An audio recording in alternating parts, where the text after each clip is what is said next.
নমস্কার, আমি অভিজিৎ। আজকে যে বিষয়ে কথা বলবো একটু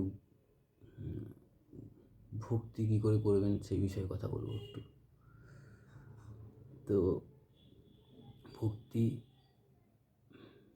একরকম, মানে একটা হচ্ছে একটা ভক্তি করবেন যেটা হচ্ছে সব থেকে সহজ, সেটা হচ্ছে স্মরণ ভক্তি যাকে বলে। মানে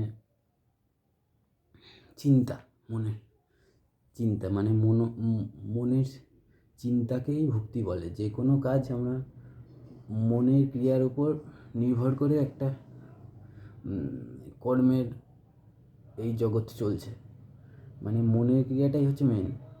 তাই অনেকে বলে দেখবেন যে যে রামের রামের থেকেও বড় রামের নাম, মানে ভগবানের থেকেও তার নামের শক্তি বড়, ওটা অনেকে মানে,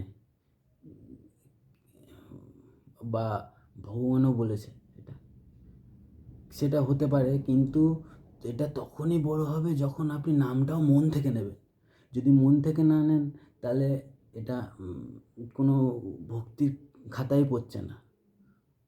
অনেকে অনেক কিছুই করতে পারে, কিন্তু যদি সেটা মনের ক্রিয়া না হয় তাহলে এটা ভগবানের খাতায় সেটা কর্ম না। আর কর্ম না হলে আপনি ফল পাবেন না। যাই হোক, তো যেটা বিষয় হচ্ছে মন থেকে ভক্তি করবেন একটা, সেটা আপনি যে কোনো বিষয়ের করতে পারেন। আপনি ভগবানের করতে পারেন, গুরুর করতে পারেন, কোনো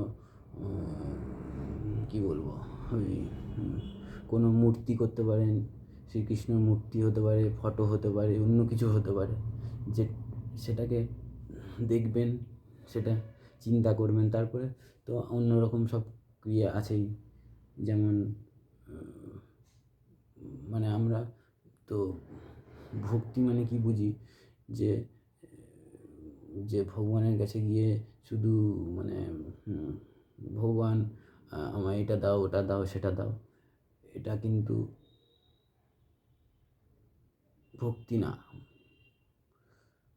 এটাও ভক্তি কিছুটা, যাই হোক, কিন্তু মূলত আপনার করার বিষয় হচ্ছে যে যে একটা মানে মানে মনের দ্বারা মনের ভালোবাসার কথা বলা হচ্ছে, এটাকেই ভক্তি বলছে, মনের ভালোবাসাটা। তো সেটা কি করে হবে? সেটা একটা ছবি, কৃষ্ণর ছবি হতে পারে, বা ছবিটাকে দেখতে হবে, দেখতে দেখতে চিন্তা করতে হবে, ক্রিয়া, এটা মনের বিষয়। এটা একটা সব কিছুই মনের বিষয়। আপনি যাই ক্রিয়া করেন আর যাই করেন। এবার এটা গেল এক কথা। এবার আরেকটা যেটা বিষয় সেটা হচ্ছে যে বলে যে যে যে আনন্দের জন্যই মানুষ বাঁচে। মানে তো আনন্দ কী করে, যেমন যেমন অনেকে দেখবেন সব সব ক্রিয়া আমরা আনন্দের জন্যই করছি, আর এই ভগবানকেই আনন্দ বলছে। তো এটার ব্যাপার হচ্ছে, ধরুন কেউ যদি ভাবেন, এখানে তো আমরা জগতে দেখি অনেক তারতম্য থাকতে পারে, যে কেউ হচ্ছে গরিব, কেউ কেউ গরিব, কেউ বড় মিডিয়াম, কেউ বড় লোক। তো এটার মানে কর্মের হিসাবে এটা হচ্ছে। তো এটা কীরকমভাবে হচ্ছে, যে একদম ভাবেন কেউ হচ্ছে খুব কষ্ট করে, মানে একদম গরিব, সে মানে বলতে চাইছে, কেউ বলছেন বুঝলেন, যে সেটা হচ্ছে, সেটা এখানে যে যে ক্রিয়া করছে কিন্তু তার কোনো ফল পাচ্ছে না, তাও কষ্ট সে মানে বেরোতে পারছে না সেখান থেকে। সেটা হচ্ছে নরক, সেটা হচ্ছে নরকের শরীর যাকে বলতে পারেন। মানে দেখবেন খুব কষ্টে কেউ কেউ থাকে, সেটা কী হচ্ছে, সেটাও শেষ হয়ে যাবে, কিন্তু সেটা ভোগ করতে হবে তাকে। এবার মানে কি বললাম, সেটাতে সে কর্ম করছে, তবুও সেখান থেকে মুক্তি পাচ্ছে না, তো সেটা নরকেশ্বরী। আর একটা হচ্ছে স্বর্গ, যেটা যে কর্ম করছে তার বিশাল ফল পাচ্ছে, সেটা মানে মানে যেমন যেমন কোনো ফিল্ম স্টার বলতে পারেন, বা যে অনেকেই এরকম আছে, একটা ছোট কাজ করলো, তার ফল সে বিশাল পেল। মানে মানে সে নাম তার অন্যরকম। আর একটা হচ্ছে মিডিয়াম, সে যেরকম করবে, ভালো করবে, ভালো হতে হবে, সেটা হচ্ছে মিডিয়ামটাই হচ্ছে আসল, মানে এখানে ক্রিয়া হতে পারে। আর এই যে স্বর্গ যেটা বললাম, এটাও শেষ হয়ে যাবে, নরক এটাও শেষ হয়ে যাবে, ক্রিয়া ভোগ করতে হবে। এবার বিষয় হচ্ছে যে এই যে আনন্দ পাওয়ার যে যুদ্ধ চলছে, মানে সুখের জন্যে, তো সুখ তো ভগবানকে বলছে। তো এইবার বস্তু বস্তু কম বেশি হতে পারে, একটা বস্তুর অভাব চাহিদা, এই যে আমাদের এই যে এই যে এই যে পাঁচ রকম চোখ, নাক, কান, ত্বক, মুখ, জিভ, এইসব এই যে ইন্দ্রিয় আছে, এগুলো বিষয় আলাদা আলাদা, বিষয় আলাদা আলাদা দিকে আমাদের টানছে, কিন্তু আলাদা আলাদা বিষয় টানছে, কিন্তু যে আনন্দ যেটা দিচ্ছে, সেটা সেটা কিন্তু ভগবান সবাইকে সমান দিচ্ছে, একটা গরিবেরও সমান, আর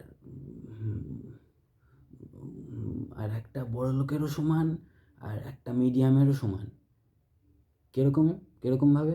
কারণ যদি একটা আপনি কি বলেন, যে একটা একটা একটা একটা এক্সাম্পল দিয়ে বলি, যে একটা একটা বড় লোকের একটা ভাবেন, একটা বিশাল বড় কোটিপতি, তার তার তার তার ছেলেকে সে, বা মাকে, যে বাবাকে সে যতটা ভালোবাসে, একটা গরিবের ছেলেকেও তার মা বাবা কিন্তু সেরকমভাবে সে ভালোবাসে। সেই যখন সেই যখন একটা খাবার খাচ্ছে, একদম সে বিরিয়ানি বলেন বা যে কোনো মানে এলাহি কিছু বলেন, সে সে রাজভোগ বলতে পারেন, বা আর এদিকে একটা একদম গরিবও, যে যে কিছু পায় না খেতে, সেও যখন একটা একটা খিচুড়ি বলেন খাচ্ছে, তার কিন্তু সুখটা একরকম আসছে। সুখ কিন্তু কোথা থেকে আসছে? সুখ আসছে মায়া থেকে। তো সেই সুখে কোনো ভেদ নেই, কিন্তু জিনিসটা দৃষ্টিভঙ্গিতে আমাদের মনে আছে যে এই নোংরা, এটা এটা খিচুড়ি, কি এখানে বসে এরকম করে কীভাবে খাচ্ছে, আর ও ওখানে টেবিল চেয়ারে বসে, এটা এটা হচ্ছে দৃষ্টিভঙ্গির ব্যাপার থাকতে পারে, কিন্তু ভগবান যে আনন্দটা যেটা ছাড়ছে, পাওয়ার যেটার জন্য আমরা সুখটা পাচ্ছি, সেটা কিন্তু একরকম। বুঝেছেন?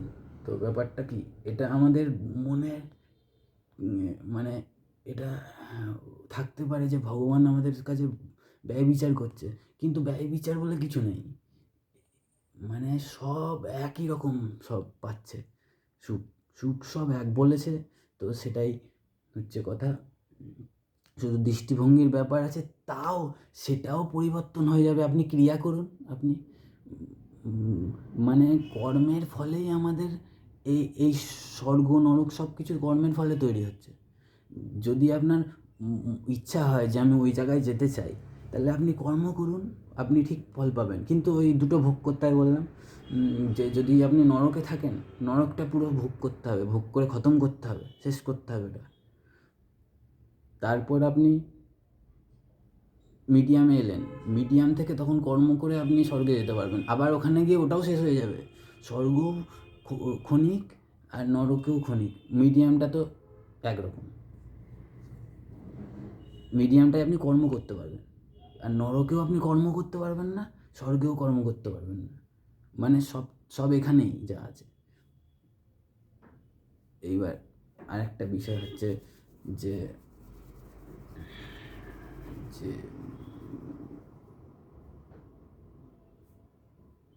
যে আমার একটা প্রশ্ন থাকতে পারে মানুষের যে আমার কর্ম কীরকম করা উচিত, মানে কীরকম কর্ম করলে কোনটা ভালো কর্ম, যেটা কী কর্ম করব।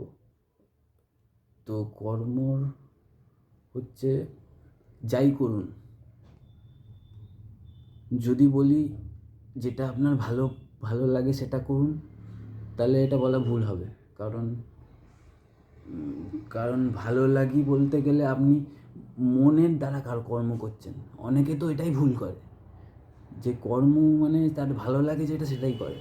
কিন্তু ভালো লাগা আপনার এক এক সময় এক এক রকম ভালো লাগতে পারে জিনিস, হ্যাঁ, আর সেটা ভুলও হতে পারে। মানে ভালো লাগা তো মনের হিসাবে হয়, আর মন তো মায়ার, বললাম। তাই তাই ভালো লাগা হচ্ছে মনের হিসাবে ক্রিয়া করবেন না, আমি বলতে পারি। যেটা হচ্ছে কি বলবো, এখানে হচ্ছে গুরু, ভগবান, বেদ, বাক্য এইসবের চলে আসে। এর দ্বারা কর্ম করবেন তো কোনো ভুল হবে না। আর যদি আপনার ইচ্ছা থাকে যে আপনি একটা আমার ভাবেন আমার ওসবের কোনো দরকার নেই, আমি চাহিদার জন্য আমি কর্ম করি, তো আপনি সেটার জন্য তখন মানে সঠিক বেদে সঠিক সব কিছু চাহিদা বা সব কিছুর জন্য একটা সঠিক রাস্তা দেয়া আছে। সেই রাস্তা থেকে আপনি কর্ম করলে ফল পাবেন, কিন্তু সব ফল আপনি পাবেন না, কিন্তু সব কর্মের ফল আপনি পাবেন না। সেটা কর্মের ফলও ভগবানই দেবে, মায়া দেবে। আর এটা বিচারের হিসাবে হয়। এটা আপনি সব কর্ম করলেই যে ফলের আশা করতে পারেন না, এটা ভগবানের হিসাবে সবার স্বার্থ এর মধ্যে ব্যাপার আছে। কর্ম করলেই যে ফল হবে তার কোনো মানে নেই। তাই কর্ম সবসময় সঠিক করবেন, তাহলেই আপনি পাবেন।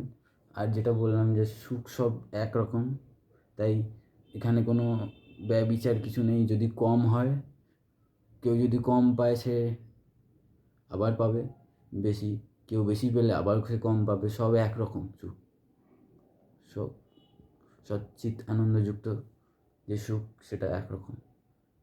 তো কর্মর ফল ভগবান দেবে। তো বললাম, তো কর্ম করবেন যেটা গুরু বা ভগবানের সেই উপর। আজকে এইটুকুই শেষ করছি এখানে।